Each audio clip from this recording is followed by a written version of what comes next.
اعوذ باللہ من الشیطان الرجیم بسم اللہ الرحمن الرحیم السلام علیکم ورحمۃ اللہ وبرکاتہ۔ عزیز طلباء و طالبات، امید ہے آپ لوگ خیر و عافیت سے ہوں گے۔ اللہ پاک آپ کو اور آپ کے اہل خانہ کو اپنے حفظ و امان میں رکھے۔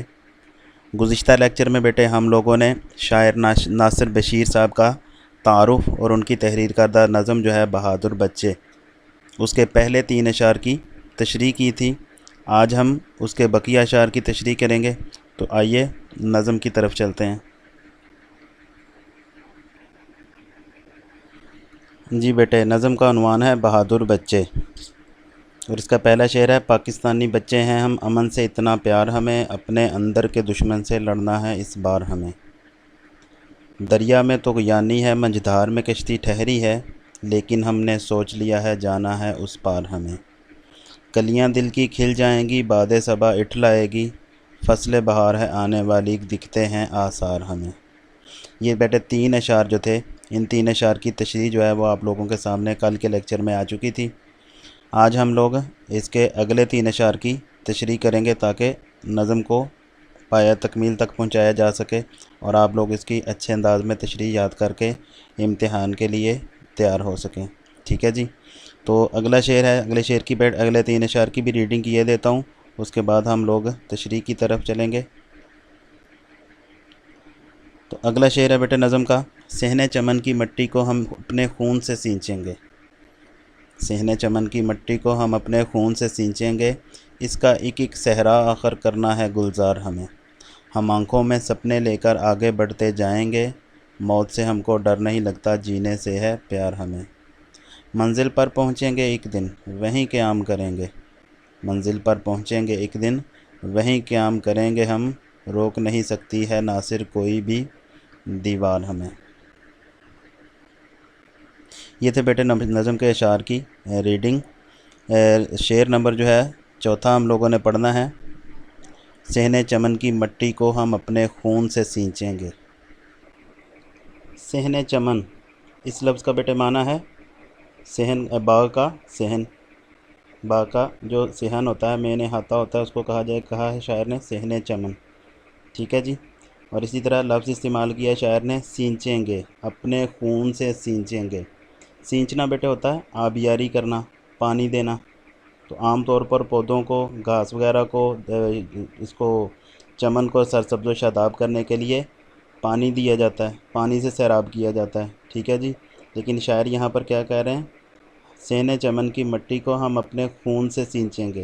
ٹھیک ہے جی، تو اس سے مراد کیا ہے کہ اپنے خون کا ایک ایک قطرہ جو ہے وہ اس میں بہا دیں گے۔ مراد کیا ہے؟ محنت بھی مراد ہے اس سے، جس طرح کہا جاتا ہے خون پسینے کی کمائی۔ ٹھیک ہے، تو محنت بھی مراد ہے، اور اسی طرح تن من دھن کی بازی لگانا بھی اس سے مراد ہے کہ اپنے وطن کو ترقی دینے کے لیے اگر ہمیں اپنی جانوں کے نذرانے بھی پیش کرنے پڑ گئے تب بھی ہم اس سے دریغ نہیں کریں گے۔ ہم اس وطن کے اس کے صحراؤں کو گلزار کر کے چھوڑیں گے۔ اس کے صحرا جو ہیں، ریگستان جو ہیں، ان کو بھی ہم اس کے اوپر بھی ایسی محنت کریں گے کہ ان میں بھی پھول کھلا دیں گے، ان کو بھی کیا بنا دیں گے؟ چمن بنا دیں گے۔ ٹھیک ہے جی، تو شاعر جو ہیں ناصر بشیر صاحب، آپ لوگوں کو میں نے پچھلے لیکچر میں بھی ذکر کیا تھا کہ اس کے تمام اشعار کے ابتدا کے اندر چند ایک دو جملے میں نے ذکر کیے تھے کہ وہ تحریر لازمی طور پر آپ کریں گے تاکہ اس میں پتہ لگ سکے، وضاحت ہو سکے کہ یہ نظم جو ہے وہ کس پیرائے میں لکھی گئی ہے۔ ٹھیک ہے، کس مقصد کے لیے لکھی گئی تھی۔ تو ناصر بشیر صاحب جو کہ قادر الکلام شاعر ہیں، انہوں نے یہ نظم سانحہ پشاور کے شہید بچوں کو خراج تحسین پیش کرنے کے لیے، اسلام عقیدت پیش کرنے کے لیے، ان کی عظمت کو سلام پیش کرنے کے لیے، اور آئندہ نسلوں کو ان سے ان کے بارے میں آگاہ کرنے کے لیے، ان کی بہادری کے کارنامے ذکر کرنے کے لیے، ان کو یاد رکھنے کے لیے یہ نظم جو تھی وہ تحریر کی تھی۔ ٹھیک ہے جی، تو یہاں پر بھی اس شعر کے اندر شاعر کیا کہتے ہیں جی؟ اس کا مفہوم یہ بنے گا: ہم اپنے باغ کے آنگن کی مٹی کو اپنے خون سے سیراب کریں گے۔ ہم اپنے باغ کے آنگن کی مٹی کو کس چیز سے سیراب کریں گے؟ اپنے خون سے سیراب کریں گے، اور ہم اپنے وطن یعنی اس باغ کو، اس باغ سے مراد کیا ہے؟ چمن سے مراد کیا ہے؟ وطن مراد ہے۔ تو ہم اپنے وطن کے ایک ایک حصے کو آخرکار پھولوں سے بھر دیں گے۔ ٹھیک ہے جی، تشریح میں آپ لکھیں گے جی، تشریح طلب شعر میں شعر کے پہلے مصرعے میں شاعر کہتا ہے ہمیں خاک وطن سے پیار اور ہمیں اپنے گلشن کے پودوں کو اپنے خون سے خوراک مہیا کریں گے۔ کیا کہتے ہیں جی شاعر؟ تشریح طلب شعر کے پہلے مصرعے میں شاعر کہتے ہیں کہ ہم خاک وطن سے پیار ہے، ہمیں کیا ہے جی، اس وطن کی مٹی سے بہت پیار ہے، اور ہم اس کے گلشن کو، اس کے پودوں کو اپنے خون سے خوراک مہیا کریں گے۔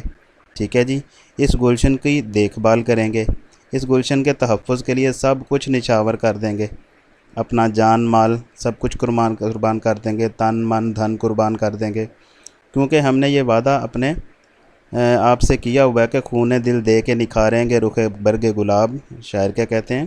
خون دل دے کے نکھاریں گے رخ برگ گلاب، ہم نے گلشن کے تحفظ کی قسم کھائی ہے۔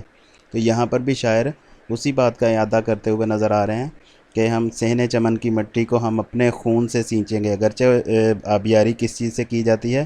پانی سے، پودوں کو پانی دیا جاتا ہے، لیکن یہاں پر پودوں کو پانی دینے کی بجائے شاعر کیا کہہ رہے ہیں، اگر اس کے اوپر ہم لوگوں نے اس کو ہرا بھرا کرنے کے لیے، اس ملک کو، اس وطن عزیز کو ترقی دینے کے لیے، اگر اس کو دشمن کے نرغے سے بچانے کے لیے اگر ہمیں اپنی جانوں کے نذرانے بھی پیش کرنا پڑے، تب بھی ہم اس سے دریغ نہیں کریں گے، ہم اس کی ترقی کے لیے جان کی بازی بھی لگا دیں گے۔ تو دوسرے مصرعے میں شاعر کہتے ہیں جی کہ ہمیں پیارے وطن کی زمین سے اس قدر پیار ہے کہ ہم اسے سرسبز و شاداب دیکھنا چاہتے ہیں، اس کے صحراؤں کو گلزاروں میں بدلنے کی خواہش رکھتے ہیں، اس کی بنجر زمینوں کو قابل کاشت بنانے کا عزم رکھتے ہیں، اس کے خاروں کو گلزار میں بدلنا چاہتے ہیں۔ ٹھیک ہے جی، اسی زمین سے ہم نے گلاب پیدا کرنے ہیں، اسی زمین کے سینے سے ہم نے سونا نکالنا ہے۔ ٹھیک ہے جی، بقول شاعر کیا ہے جی، جلال آتش و برق و سحاب پیدا کر، جلال آتش و برق و سحاب پیدا کر، اجل بھی کانپ اٹھے وہ شباب پیدا کر۔ تو شاعر کیا ہیں جی، اصل میں ہمیں یہ پیغام دینا چاہ رہے ہیں کہ اپنے عرض پاک سے محبت کرو، پیار کرو۔ ٹھیک ہے جی، اس زمین سے تمہیں مرنے کے بعد بھی بے شک یقیناً آپ لوگوں کے اس مرنے کے بعد بھی اس زمین میں نہیں، اسی زمین نے ہی ہمیں پناہ دینی ہے۔ ٹھیک ہے، تو یہی سرزمین وہ ہے جس کے اندر بھی ہم، اسی مٹی سے ہم لوگ بنے ہوئے ہیں، اس مٹی میں ہم لوگوں نے جانا ہے، اور یہ مٹی ہمارے آباء و اجداد کی دین بھی ہے کہہ سکتے ہیں۔ ٹھیک ہے جی، تو ہر لحاظ سے اس وطن کی مٹی سے ہمیں محبت پیار ہونا چاہیے۔ ٹھیک ہے جی، یہ تھا بیٹے نظم کا چوتھا شعر۔ امید کرتا ہوں آپ لوگوں کو یہ شعر اچھے انداز میں سمجھ آ چکا ہوگا۔ ٹھیک ہے، اس کو بھی آپ لوگوں نے بڑے ہی اچھے انداز میں، خوبصورت انداز میں یاد کرنا ہے۔ آئیے اب اگلے شعر کی طرف دیکھتے ہیں، اگلے شعر میں شاعر نے کیا ذکر کیا ہے۔ شاعر کہتے ہیں جی، ہم آنکھوں میں سپنے لے کر آگے بڑھتے جائیں گے۔ کیا کہتے ہیں جی؟ ہم آنکھوں میں سپنے لے کر آگے بڑھتے جائیں گے، موت سے ہم کو ڈر نہیں لگتا، جینے سے ہے پیار ہمیں۔ سب سے پہلے بیٹے شاعر نے لفظ استعمال کیا آنکھوں میں سپنے لے کر۔ سپنا بیٹے آپ لوگوں کو پتہ ہے خواب کو کہتے ہیں۔ ٹھیک ہے جی، تو انسان کہتے ہیں جی خواب کو کسی مقصد کے لیے انسان پہلے ارادہ کرتا ہے، نیت کرتا ہے، تب جا کے اس کی وہ نیت کے اندر اوپر وہ اپنا عمل پیرا ہوتا ہے۔ ٹھیک ہے جی، تو شاعر بھی یہاں کہہ رہے ہیں ہم آنکھوں میں سپنے لے کر آگے بڑھتے جائیں گے۔ ہمارے دلوں کے اندر جو خواہشات ہیں، جو ہمارے ذہنوں میں ہمارے ایک سپنے ہیں، ہمارے جو خواب ہیں، وہ خواب کیا ہیں کہ ہم اب اس وطن عزیز کو ترقی کی منازل طے کرتا ہوا دیکھیں، اس کو منزل مقصود تک پہنچتا ہوا دیکھیں، اس کا عروج دیکھیں، اس کے زوال جو ہیں وہ ختم ہو جائیں۔ ٹھیک ہے جی، تو شاعر کیا کہتے ہیں، یہ ہمارے سپنے ہیں۔ مفہوم اس کا کیا بنے گا جی؟ اب ہم اپنی آنکھوں میں خواب سجا کر، شاعر کیا کہتے ہیں جی، ہم اپنی آنکھوں میں خواب سجا کر اپنی منزل کی جانب آگے بڑھتے چلے جائیں گے، کیونکہ ہم موت سے ڈرنے والوں میں سے نہیں ہیں، ہم تو زندگی والوں سے پیار کرنے والے ہیں۔ ٹھیک ہے جی، ہم تو زندگی سے پیار کرنے والوں میں ہیں۔ تو شاعر کیا کہتے ہیں جی، ہم آنکھوں میں سپنے لے کر آگے بڑھتے جائیں گے، موت سے ہم کو ڈر نہیں لگتا، جینے سے پیار ہمیں کوئی یہ بھی نہ سمجھ لے کہ ہم موت سے ڈرنے والے لوگ ہیں، تو ہم موت سے نہیں ڈرتے، اور اس کا مطلب یہ بھی نہیں ہے کہ ہم جینے سے ہمیں پیار نہیں ہے تو ہمیں جینے سے بھی پیار ہے۔